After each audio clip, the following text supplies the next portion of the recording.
WWE की news और updates वाले ब्रांड न्यू एपिसोड में आप सब लोगों का वेलकम है। इस एपिसोड में हम बात करेंगे रोमन रेंस के फैंस के लिए काफी गुड न्यूज है। सीएम पंक के बारे में भी बात करेंगे, साथ ही में जो डीन एम्ब्रोस है वो इंजर्ड हो चुके हैं आज AEW के अंदर।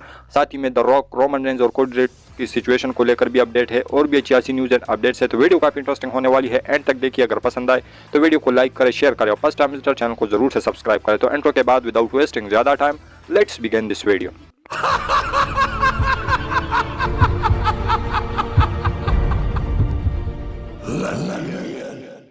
सबसे पहले शुरुआत करते हैं मंडे नाइट रॉ की रेटिंग्स के साथ। तो पिछले हफ्ते की जो मंडे नाइट रॉ की रेटिंग्स थी वो थी 1.353 मिलियन व्यूज़, लेकिन इस हफ्ते की अगर हम बात करें तो इस हफ्ते की जो रेटिंग्स है वो है 1.331 मिलियन व्यूज़, जो कि काफ़ी ज़्यादा लोएस्ट व्यूअरशिप है पिछले हफ्ते के मुकाबले में भी। तो इससे आप लोग अंदाज़ा लगा सकते हो। ऐसा नहीं है कि ये मंडे नाइट रॉ की जो लोएस्ट व्यूअरशिप है उसकी परफॉर्मेंस की वजह से आ रही है, बल्कि वहाँ पर उसके कंपटीशन में आई थिंक एनएफएल या कुछ ना कुछ तो चल रहा है, फुटबॉल वगैरह का कुछ ऐसा बड़ा चीज़ तो टेलीविज़न पर चल रहा है जिसको फैंस जो है ज़्यादा देख रहे हैं, तो इस वजह से जो रेटिंग्स है वो कम आई है। तो ज़्यादा चिंता वाली बात यहाँ पर नहीं है। इसके साथ हम बात करते हैं अपनी नेक्स्ट अपडेट के बारे में, जो कि जुड़ा हुआ है WWE के सुपरस्टार कॉन्ट्रैक्ट से। जिस तरीके से आप लोगों को पता है कि बहुत सारे सुपरस्टार का कॉन्ट्रैक्ट अभी ख़त्म हुआ है, कुछ ने रिन्यू किया है, कुछ रिन्यू करने वाले हैं। ऐसे में जो है एक दो नाम निकल के सामने आए हैं, जिसमें शेमस और बेकी लिंच का नाम निकल के सामने आया है कि उसका जो कॉन्ट्रैक्ट है वो जो है 2024 की स्टार्टिंग में या मिड यानी अप्रैल के अराउंड जो है वो ख़त्म होने वाला है। तो ऐसे में क्या WWE इन दोनों को साइन करेगी? बेकी लिंच तो जहाँ तक मुझे लगता है फॉर श्योर साइन करेगी, लेकिन जहाँ तक शेमस की बात रही तो शेमस भी आई थिंक के WWE के साथ ही जाएंगे। तो आप लोगों को क्या लगता है, शेमस WWE के साथ साइन करेंगे या नहीं? करंट बुकिंग के हिसाब से आप लोग कमेंट सेक्शन में बताइए। इसके साथ हम बात करते हैं अपनी नेक्स्ट अपडेट के बारे में, जो कि जुड़ा हुआ है विंस मैकमैन से। तो विंस मैकमैन को लेकर एक नहीं बल्कि दो अपडेट है। पहला अपडेट तो कल शाम को निकल के सामने आया था, जिसमें उन्होंने बताया था कि वो चाहता है कि वो 120 साल जिए और 120 साल तक ही उसके पास WWE का कंट्रोल हो।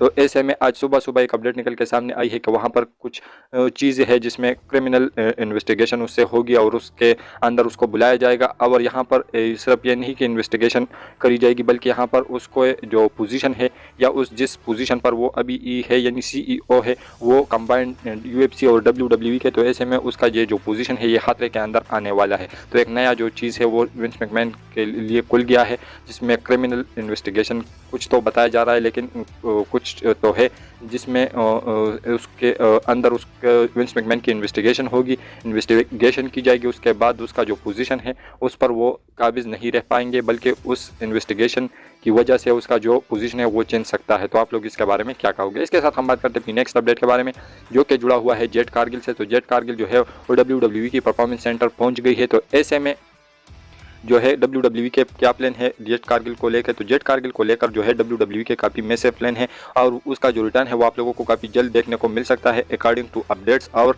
अकॉर्डिंग टू अपडेट्स ही मैं आप लोगों को बता रहा हूँ कि उसको WWE प्लान कर रही है रेसलमेनिया के अंदर एक टाइटल देना, वुमेंस की एक टाइटल देना। तो क्या ये WWE का सही डिसीजन है या नहीं? वेल, इसके बारे में अपनी राय नीचे कमेंट सेक्शन में ज़रूर बताइए। लेकिन जेट कारगिल जैसे ही अपडेट के अकॉर्डिंग WWE प्रोग्रामिंग या टेलीविजन के ऊपर आएगी तभी उसको एक जो है वुमेंस चैंपियनशिप मिलेगी, या तो वो रिया रिप्ली वाली होगी। लेकिन मुझे जहाँ तक लगता है रिया रिप्ली का तो रिया रिप्ली के साथ ही रहेगी, लेकिन यूज का जिस तरीके से उसका फिलहाल सीन चल रहा है तो वो दाल मटोल सा है। तो ऐसे में जो है उसको यूज का वाला जो वुमेंस चैंपियनशिप है वो WWE दे सकती है अकॉर्डिंग टू अपडेट्स। तो आप लोग इसके बारे में क्या कहोगे? इसके साथ हम बात करते हैं अपनी नेक्स्ट अपडेट के बारे में, जो कि जुड़ा हुआ है बटिस्टा से। तो बटिस्टा के बारे में मैंने कल तो वीडियो नहीं डाली थी, सॉरी, लेकिन परसों मैंने आप लोगों को एक अपडेट बताई थी, जिसमें मैंने आप लोगों को बताया था कि बटिस्टा जो है वो WWE के अंदर आ सकते हैं। उन्होंने एक इंटरव्यू के दौरान ये बात कही है।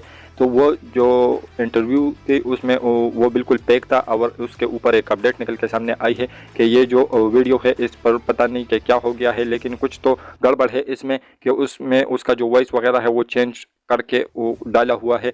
और बटिस्टा ने खुद ये बात कही है कि मैंने ऐसी कोई बात नहीं की है कि मैं WWE के अंदर जो हूँ दोबारा से आना चाहता हूँ। हाँ, हाल ऑफ के लिए वो ज़रूर आना चाहेंगे, लेकिन ऐसे WWE रिंग के अंदर या मूवमेंट्स के लिए वो नहीं आने वाले करंट प्लान के मुताबिक। तो यही कुछ बटिस्टा का कहना था उस इंटरव्यू के बारे में। तो आप लोग इसके बारे में क्या कहोगे? इसके साथ हम बात करते हैं अपनी नेक्स्ट अपडेट के बारे में, जो कि जुड़ा हुआ है CM पंक से। तो CM पंक जो है उसको लेकर मैंने आप लोगों को हर अपडेट दी है। तो ऐसे में एक अपडेट निकल के सामने आई है CM पंक को लेकर कि क्या वो WWE के अंदर आ सकते हैं या नहीं आ सकते, कब तक आएंगे या नहीं आएंगे।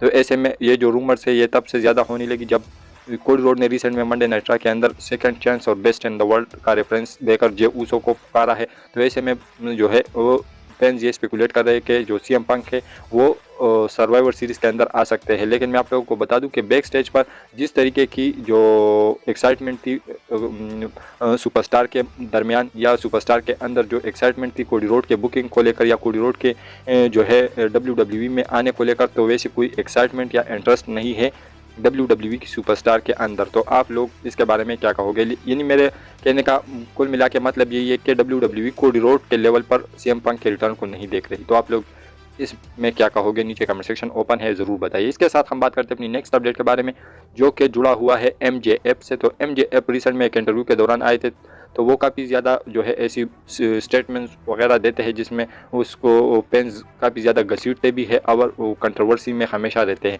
तो ऐसे में उन्होंने एक कंट्रोवर्शियल कमेंट और किया है शील्ड को लेकर।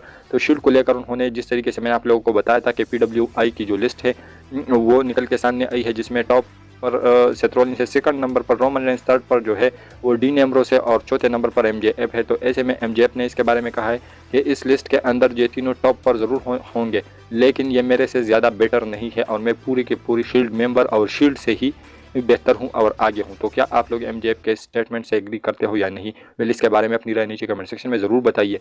लेकिन मेरी अगर आप लोग पर्सनल ओपिनियन जानोगे तो आप लोग दंग रह जाओगे, क्योंकि मैं हॉनेस्टली ओपिनियन देता हूं और हॉनेस्टली ओपिनियन मेरे यही है कि कहाँ MJF, कहाँ सेथ रॉलिंस, कहाँ रोमन रेंस और कहाँ डीन एम्ब्रोस। क्योंकि जो MJF है वो पहले WWE के अंदर एक सिक्योरिटी गार्ड का काम करते हैं, तो एक सिक्योरिटी गार्ड बंदा जो है वो अब आके शील्ड से अपना कंपैरिजन कर रहा है। तो पता नहीं आप लोग एग्री करते हो या नहीं? वेल, इसके बारे में अपनी राय नीचे कमेंट सेक्शन में ज़रूर बताइए। लेकिन ये मेरे हॉनेस्टली ओपिनियन है, हॉनेस्टली थॉट्स है, तो आप लोग क्या कहोगे? इसके साथ हम बात करते हैं नेक्स्ट अपडेट के बारे में, जो कि जुड़ा हुआ है रोमन रेंस से। तो रोमन रेंस की फैंस के लिए काफ़ी गुड न्यूज़ है, और वो ये है कि रोमन रेंस आप लोगों को जो है वो ज़्यादा रेगुलर जो है देखने को मिलेंगे। रेगुलर नहीं बल्कि ज़्यादा रेगुलर नहीं बल्कि पूरे रेगुलर देखने को मिलेंगे। कब?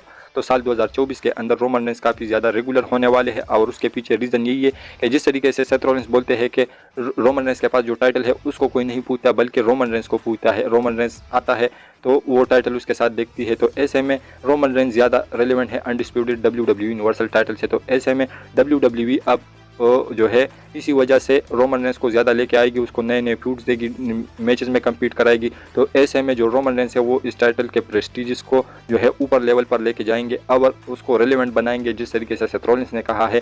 तो ऐसे में जो है वो जब ये टाइटल ड्रॉप करेंगे तो ये रेलेवेंट टाइटल होगी, और जिस भी सुपरस्टार के पास जाएगी तो वो जो है उस टाइटल की वजह से ही उस सुपरस्टार की वैल्यू होगी। तो आप लोग इसके बारे में क्या कहोगे? इसके साथ हम बात करते हैं नेक्स्ट अपडेट के बारे में, जो कि जुड़ा हुआ है रैंडी ऑर्टन से। तो रैंडी ऑर्टन के बारे में काफ़ी गुड न्यूज़ है, और वो ये है कि रैंडी ऑर्टन ने जो है परफॉर्मेंस सेंटर ज्वाइन किया है।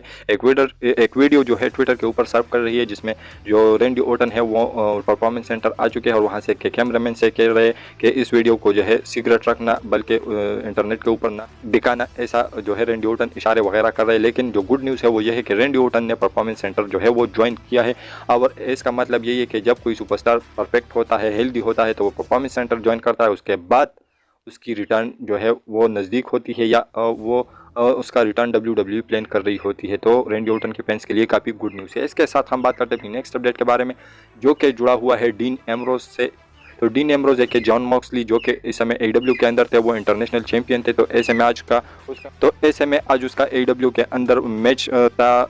रे पेनिक्स नाम है कुछ, तो उस सुपरस्टार का नाम है रे पेनिक्स है या कुछ तो है, लेकिन उसके साथ मैच था ये जो इंटरनेशनल चैंपियनशिप है उसके लिए। और इस मैच में तो जो जॉन मॉक्सली है उन्होंने टाइटल भी हारी, और साथ ही में वो इंजर्ड भी हुए हैं। तो ऐसे में देखकर लग रहा है, कोई अपडेट तो नहीं आ रहा है, लेकिन ऐसे में जिस तरीके से उन्होंने वो पाइल ड्राइवर दिया, वो रे पेनिक्स ने एक बार दिया, तो उस समय भी वो जो जॉन मॉक्सली है उसकी जो रिएक्शन थे वो काफ़ी अजीब व गरीब दिखाई दे रहे थे, और काफ़ी ज़्यादा देर तक जो है वो पड़े भी थे। तो ऐसा था कि उसको लगा है, लेकिन एक बार में तो ठीक था, लेकिन जब दूसरी बार उन्होंने ये पाइल ड्राइवर लगाया, उसके बाद जो है वहाँ पर जो जॉन मॉक्सली है और इस मूव का बोझ भी हुआ था, और जब दूसरी बार जो है उन्होंने परफॉर्म किया रे पेनिक्स ने। तो ऐसे में जॉन मॉक्सली पर वहाँ पर बिल्कुल बेहोश पड़े थे, और उसके बाद उसको जो है मैच को वहीं पर रुकना पड़ा, और उसके बाद जो है वहाँ की जो मेडिकल टीम है वो आती है और बैक स्टेज पर जॉन मॉक्सली को लेके जाया जाता है। तो ऐसे में अभी तो कोई अपडेट नहीं आ रही कि जॉन मॉक्सली या डीन एम्ब्रोस के साथ क्या हुआ है या नहीं हुआ है एग्जैक्ट जो इंजरी वगैरह है उसके बारे में तो कुछ पता नहीं है, लेकिन ऐसा देखकर लगा कि कुछ न कुछ तो डीन एम्ब्रोस के साथ हुआ है AEW के शो के ऊपर। तो आप लोग इसके बारे में क्या कहोगे? इसके साथ हम बात करते हैं आज की फाइनल अपडेट के ऊपर, जो कि जुड़ा हुआ है Roman Reigns versus the rock के मैच से। तो रोमन रेंज और रॉक का मैच होने वाला है करंट के सिनेरियो को देखकर रेसलमेनिया 40 के अंदर, लेकिन बहुत सारे फैंस ये चाह रहे, कोडी के फैंस चाह रहे कि कोडी वर्सेस रोमन का मैच हो, और रॉक के फैंस चाह रहे कि रॉक वर्सेस रोमन हो, और हम भी चाहते हैं कि रॉक वर्सेस रोमन हो। लेकिन अभी जो है जो फैंस है वो ये डिमांड कर रहे हैं कि ये ट्रिपल थ्रेट मैच बनाया जाए, जिसके अंदर जो रॉक और कोडी रोड और रोमन रेंज तीनों को बुक किया जाए और उस मैच के अंदर जो है कोडी को चैंपियन बनाया जाए। और अगर ये सीन होता है तो फिर WWE को क्या करना पड़ेगा कि कोडी रोड को रॉयल रंबल जिताना पड़ेगा और उसके बाद उसको इस मैच के अंदर ऐड करना पड़ेगा, क्योंकि रॉक तो कभी भी आ सकता है और कभी भी चैलेंज टोक सकता है रोमन रेंज को, तो ऐसे में वो तो कभी भी ऐड हो सकता है। लेकिन जो कोडी रोड है वो रॉयल रंबल जीत कर ही इस मैच के अंदर ऐड हो सकता है। ये फैंस स्पेकुलेट कर रहे हैं और फैंस ये चाह रहे हैं, लेकिन मुझे जहां तक लगता है मेरे ओपिनियन से कि अगर WWE ने पिछले साल प्लान किया था Roman Reigns versus the rock का मैच, तो ऐसे में मुझे नहीं लगता कि उस साल अगर कोडी और रोमन रेंज को प्लान नहीं किया था पहले से रोमन वर्सेस रॉक को प्लान किया था, बाद में रॉक अवेलेबल नहीं थे या WWE को सही मौका नहीं लगा, तो फिर कोडी रोड को डाल दिया उस मैच में। अब अगर रॉक ओपन है, WWE में हर तरफ खुशी का माहौल है, मूवमेंट भी सही है, मर्जर भी हो चुका है, रॉक भी अवेलेबल है, तो अगर ये मैच होता है